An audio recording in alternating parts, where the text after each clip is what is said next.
It's really, really tough to say because there's so many arguments that can be made here. It looks like they go for the joy at the very end of it. So in terms of magic damage profile, they got true damage with a heavy focus on magic. So that's something that Aurora needs to keep in mind coming into this game for item build progressions. Lunar still hasn't hit level 4 as the very first turtle has already spawned, and Aurora first team to get on top of it. Did Powerful ever recall yet? Nope. Still walking around. Never left. Oh, it didn't reset. Oh, interesting angle. Aether still holding on strong. Looking really good. Now in the lightning form immediately trying to get back out of the electrifying beats is gone. Whoa. As Rosa's looking for an opportunity. Gear able to find one. Mighty swing into the auto. Lunar with the Ionic Edge able to find Gear. Now Sayla can't seem to run away from this tough position he is currently in. Too high are the cooldowns and Lunar gets a double. Might have been worth it earlier with that turtle steal and kill onto Tianzi, but I think Aurora Gaming have actually balanced it out somehow. Wait, Sigiboo. Whoa! Yo, that was... I get the idea from Sigiboo. Ven senses, but there might be rotation. Yeah, they know something is wrong here. Mid lane is missing. They only see Pagu so far without anything like a feathered airstrike or any signal to give against them. Tech charge. Pagu sets it up perfectly. What a instantaneous play.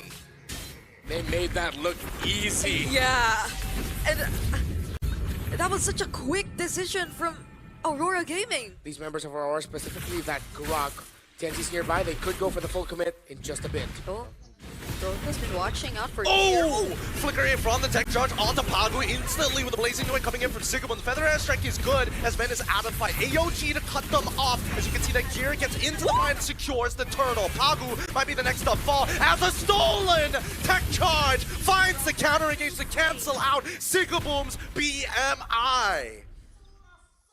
Oh, What a play. goodness. As we thought that Aurora already had pretty decent control over the objective. Hold on.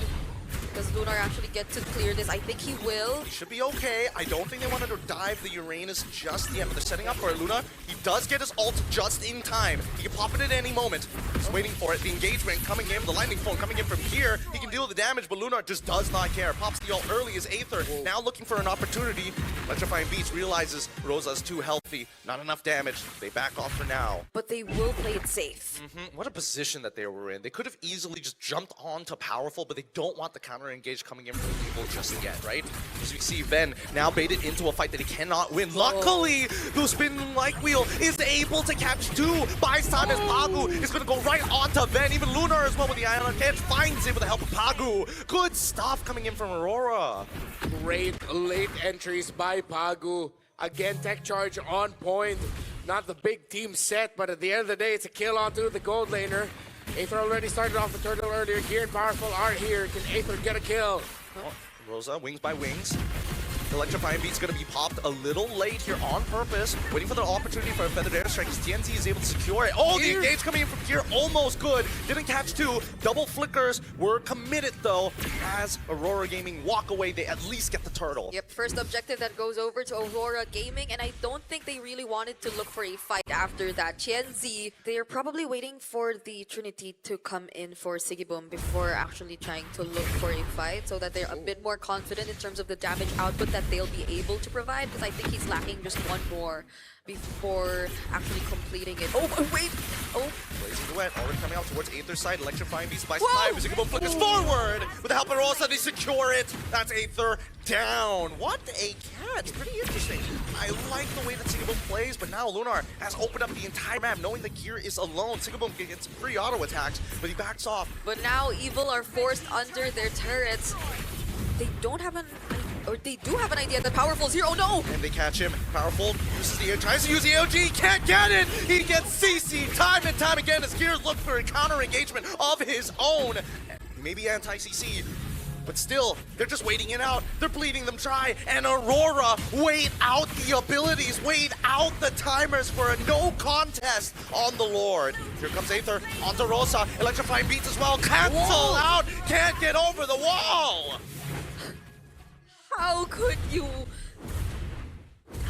you dash freely in this kind of lineup? There's just so much That's stopping you. That's stopping Aether. And now they're trying to go for the invades and even a kill down bottom on Ben. Oh, Van, he's playing it perfectly. Perfect movement. Jumps out Pagu. AOG forces out a flicker of his own as Gear was only able to engage on the front line. Wait, hold on. Powerful. Still catching TNC. Not bad, but for now, what a dangerous game. 3.9K turning into a 4K as mid-tier 1 cracks open. Yeah, this Grok has been a nuisance. It's so good. Oh, now you're talking about the Grok. Yep, and now the tech charge easily set for them. They clear the wave. Tier 2 already put down to 50% as the feathered airstrike just for the siege. This is Aurora Gaming. They really got some tracks under them. It's only been 11 minutes, but you could feel the struggle, the difference Oh in the my Joy God. gameplay that we saw in game number, or the first series compared to now. It's a 0-3 for Aether. Oh, powerful, does he get out of this? Might not be able to force use the Revitalize early on as the Holy Shielding down by the mid lane already cracks. This is why Grok is so good. Pagu, he clearly knows his Grok tech with the walls. Honestly, I think this is one of the best. The trades teams are willing to make here. And Aurora Gaming has been trading well around the map this entire game. 6,000 and climbing. Oh, Rosa! The feathered airstrike looking for that back line. Sayla losing 50% of his AG. AOG coming in from the help of Powerful. Electrifying beats on only the front line as Yenzi is about to go back into the fight with the Phantom Execution. Takes out Powerful, and the engagement from Gear is good, but Sigaboom is able to get out of the way. With a Trinity, he melts like butter, and now Tenzi gets to play the game for free.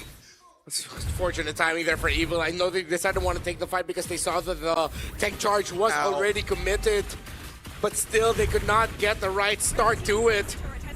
Oh no. The final push. They're looking for the opportunity as Aether trying to focus on these waves. Same goes for Sayla. That wall is going to push them back, and they manage to get the Crystal still relatively healthy, but the Lord, it's back up in 13. For this lineup. Dude, I mean, Lunar is having the time of his life. He is literally a walking ward and who's unkillable. He's 3-0-6. He's devastated Gear, and every engagement that Gear has quote-unquote successfully gotten hasn't done much. Look at that. He flickers out of the way and tech charge everything thrown at the wall to take Lunar down. The eclipse is here, and now the sun looks to shine. Feathered airstrike as well as the tech charge gets Pagu out of there. Tenzi, plenty of damage. He's looking for a little bit more, but he has to wait for the waves. Aether, if he can just catch Rosa, there might be some hope. Here comes the electrifying beats. No problem, loses 50% and gets stunned and dies! What the flicker? Just like that! And up Gear, now switching into all attack mode, hoping that maybe he can find a trade back as the Lord gets soloed down by Ven single-handedly. 2 missing inhibitors and another attempt coming in from Aurora. Todd's good, AOG even better, and Sayla might have just done it to save this game for Evil. Ven now taking the space forward, looking for as many attacks as possible. Ran out of the ult and must go back to defend the base. Just holding the orange bush, or the orange buff. Okay, so it's Rosa going with TNC. Okay, they're hopping one after the other. Sigaboom, okay, manages to get out there with the BMI. Nothing to be worried about, but look at the fattest tank of all time. Oh my goodness, stole a feathered airstrike, try to buy some time. As Aether gets back out of there, Powerful must fight. And now the Blazing Duet gets cancelled. But he's done it, and now they're turning the fight around. Tech charge ain't good enough, and Sayla, he could fight, but he doesn't want to flicker. He sees Rosa, he doesn't want to do any more than this. Gear must hold him as we see the base now getting attacked in the mid lane. It's a base race. Evil, they gotta go back. Oh my god, Sigaboom might have just done it for the team. BMI to switch places. Flickers. Wow! And there you have it. A clutch base steal. Sigaboom. Well done.